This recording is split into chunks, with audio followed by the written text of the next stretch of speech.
you can't thank somebody enough for saving your loved one. This man credits a local food truck owner for saving his brother's life during yesterday's flash flooding. It happened on South Kings Highway in front of Dirt Cheap Liquor. You can see the roof of the vehicle there barely sticking out of the water.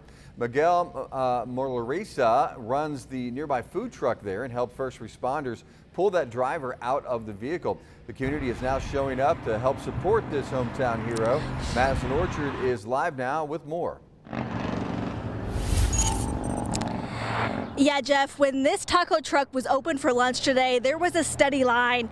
After that flood rescue was spread on social media, customers wanted to come out and show their support. And the brother of the man that Miguel Morales saved even showed up to thank him in person.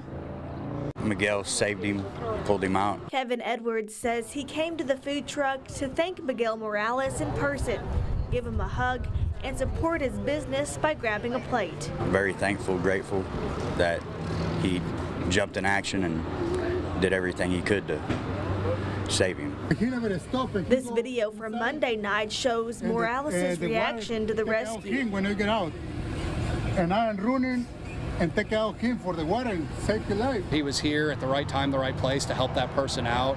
I mean, it's huge. Fire Captain Scott Bennett is one of the many customers who came to support the business after the rescue. We've seen the reports on social media. We've heard from the guys that were actually here on call.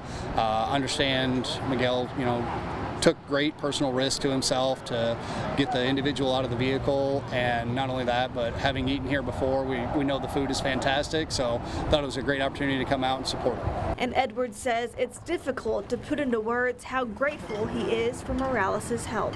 It was very hard. I'm very grateful for him.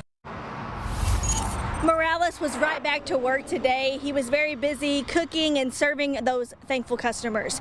In Cape Girardeau, Madison Orchard, Heartland News.